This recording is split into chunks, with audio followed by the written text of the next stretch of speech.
Amados irmãos, amadas irmãs, um bom dia para todos nós, uma excelente manhã de quarta-feira. Desejamos a todos que aqui se fazem presente um dia abençoado, um dia de muita paz, mas também deixamos aqui o nosso boa tarde e o nosso boa noite a todos os irmãos que nos acompanham ao longo do dia. Sejam muito bem-vindos ao nosso momento do Evangelho Diário. Meus amados irmãos em Jesus, hoje estamos iniciando mais uma manhã, mais um dia em nossa jornada terrena. Que este dia, meus irmãos, seja carregado de muita força para o nosso coração, de muita coragem, para que possamos enfrentar a tudo que chegar em nosso dia com muita fé. Quando nós acordamos a cada manhã, nós não sabemos como será nosso dia, o que acontecerá. Então, que Jesus possa nos conceder a força e a fé para manter a perseverança e passar por tudo que hoje está reservado para nós. E que ao final do dia possamos encerrar a quarta-feira dizendo: eu venci mais um dia. Da mesma forma que Jesus dizia: eu venci o mundo, que possamos dizer: nós vencemos mais um dia, na paz de Jesus. Meus amados irmãos, são com essas palavras que nós começaremos o nosso Evangelho diário, com muita alegria em nosso coração. Hoje estamos aqui com a nossa obra 50 anos depois, unindo com o Evangelho segundo o Espiritismo. Meus amados irmãos, lembremos que a nossa proposta é passar capítulo a capítulo da obra 50 anos depois, unindo com o Evangelho segundo o Espiritismo. Então, a todos os irmãos que estão chegando aqui neste momento da nossa reflexão, é a primeira vez que estão aqui conosco. Meus irmãos, nós temos uma playlist no nosso canal. E essa playlist, lá tem todos os vídeos dos 50 anos depois, desde o primeiro até esse momento aqui em que estamos. Então, nós convidamos para também acompanhar desde o início a história, cada etapa, uma história que emociona o nosso coração. E hoje nós estamos ainda no capítulo 2 da segunda parte, e eu vou partilhar até uma opinião pessoal minha aqui. De todos os capítulos desta obra, o capítulo 2, ele tem sido para mim, meus irmãos, o que tem mais acontecimentos marcantes. Eu, lendo a obra, não esperava que esse capítulo ele fosse ser tão surpreendente, tão emocionante. Então eu já adianto que até o momento tem sido o capítulo mais marcante para o meu coração. Também gostaria de saber de vocês, meus irmãos, até o momento. Qual foi o capítulo que tem marcado mais o coração de cada irmão que está aqui nos acompanhando diariamente? Bom, meus amados irmãos, hoje nós chegamos naquele momento em que descobriremos o que Célia irá dizer diante de toda aquela situação. Vamos revisitar o que a gente partilhou ontem? Célia adentra no quarto da mãe dela e vê toda aquela cena. Uma cena de simulação de um parto, que era o plano de Cláudia. Uma criança recém-nascida ali, a mãe adormecida, mas Célia não sabia que ela tinha sido medicada para ficar dessa forma, e a Téria fingindo uma pureza que não tinha no coração dela. A Téria fingindo uma amizade que não tinha, e um carinho. Fingindo ser uma serva ali da família, sendo que ela estava pondo em ação um plano da Cláudia. E Célia, quando ela vê toda essa cena, o coração dela desespera. Desespera. E agora? O que vai acontecer? Porque se o vídeo, o pai de Célia entra no quarto e vê essa cena, ele expulsa a mãe de casa com aquela criança e não quer nem saber. Assim eles agiam naquela época. Então Célia, horrorizada com aquela situação, acreditando realmente que a mãe tinha tido um parto ali, e a Téria reforçando isso, Célia irá se ajoelhar de frente para a Téria e suplicar para a Téria que ela confirme a história que Célia irá dizer naquele instante.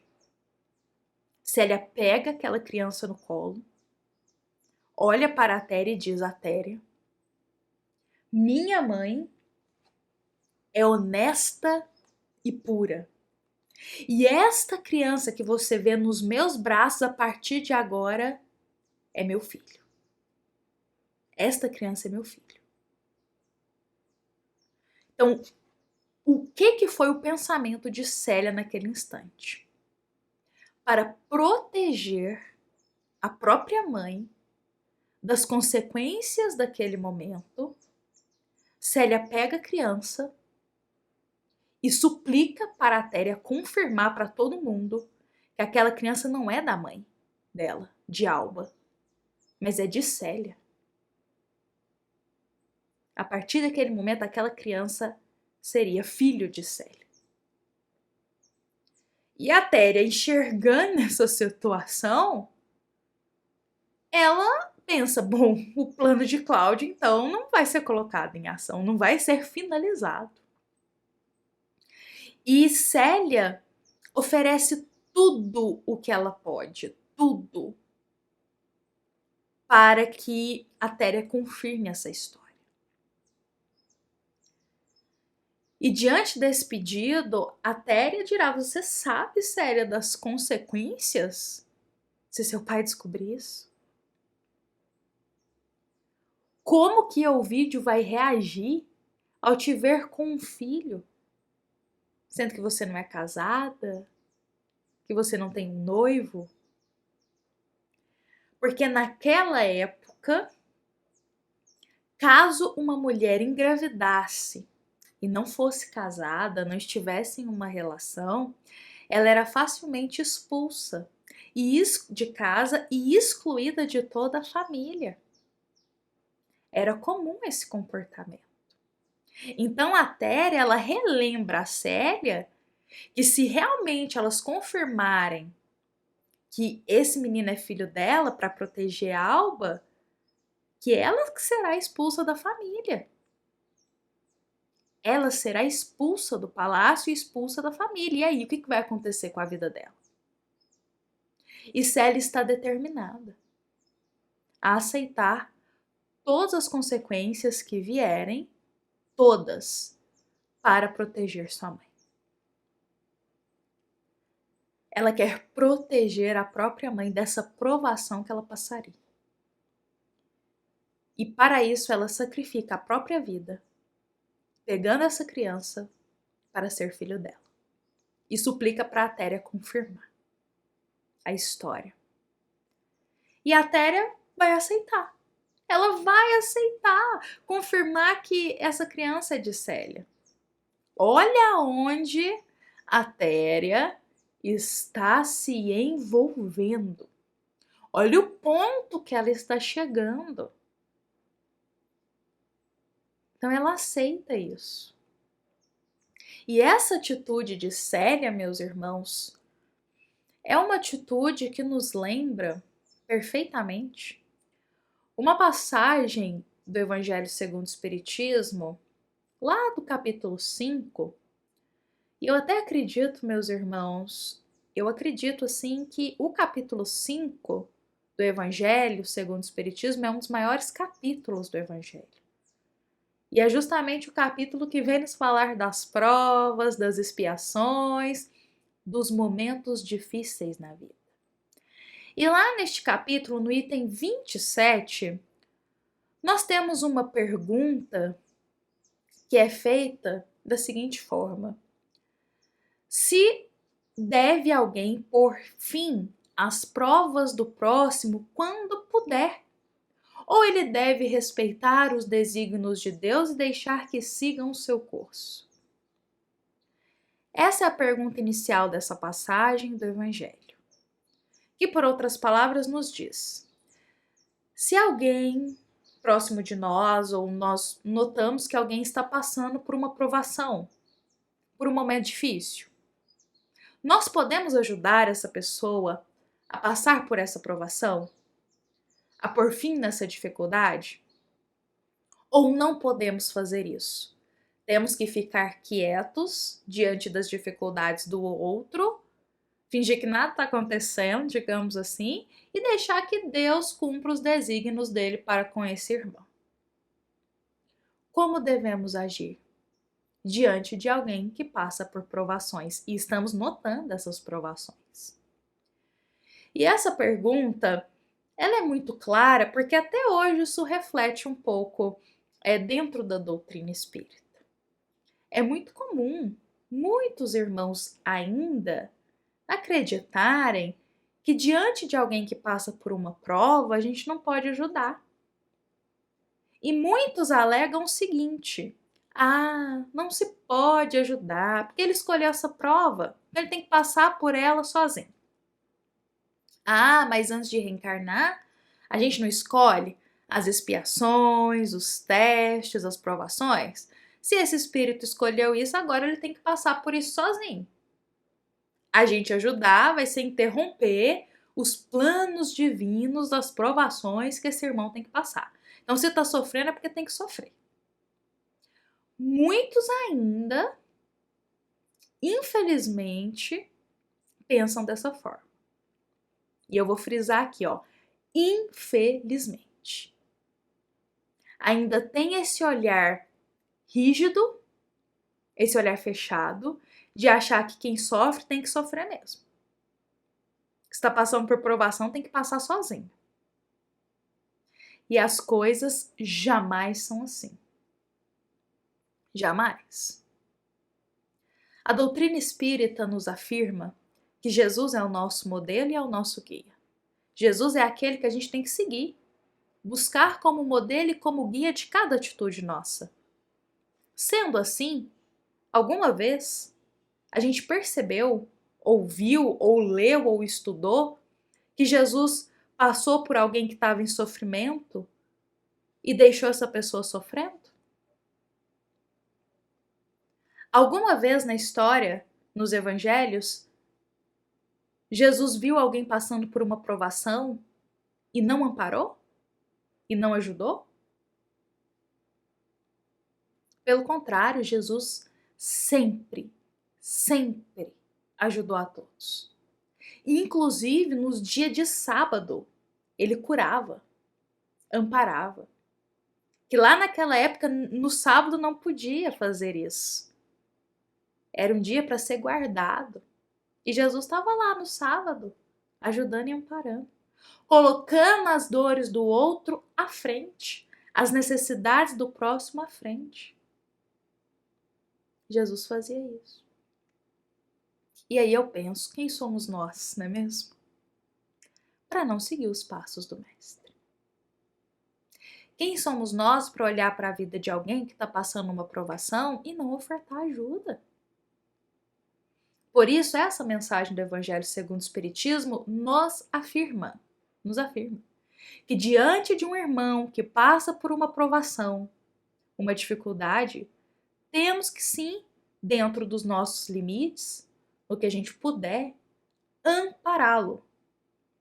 Não é carregar a cruz dele, não é resolver tudo por ele, mas é dentro das nossas condições amparar esse irmão que passa por um momento de provação tão doloroso. Um momento tão doloroso na vida.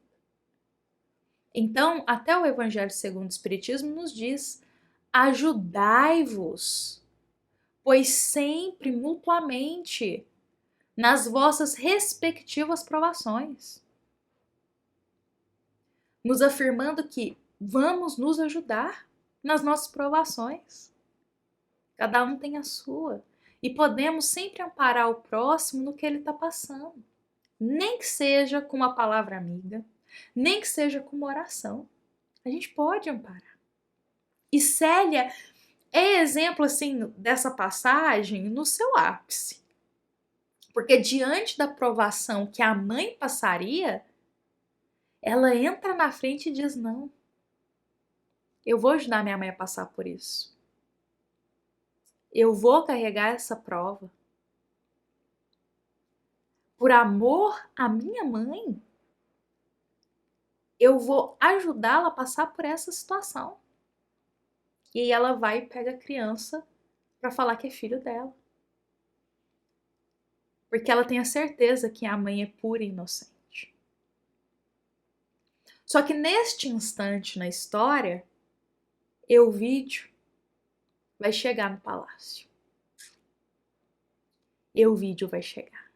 E ele vai ver toda essa cena. Ele vai enxergar tudo. E ele vai ver Célia com a criança no colo, já deduzindo a situação que está acontecendo. E aí fica a questão para nós. O que vai acontecer com a vida de Célia agora? Como que Euvídio vai reagir sabendo que a filha tem um filho nos braços? Que situação é essa? Amanhã daremos continuidade na história, meus irmãos, e descobriremos juntos o que irá acontecer. Eu convido a todos para nós encerrarmos hoje, encerrarmos com Jesus em nosso coração, com a paz do Cristo em nosso lar, em nosso dia. Lembrando que esta é uma mensagem da nossa amada Casa Espírita Luiz Gonzaga, da cidade de Luminárias, para todos nós que aqui estamos presentes. Fiquemos em paz, fiquemos com Jesus em nosso coração. Que assim seja, meus irmãos, até amanhã, com a permissão de Deus.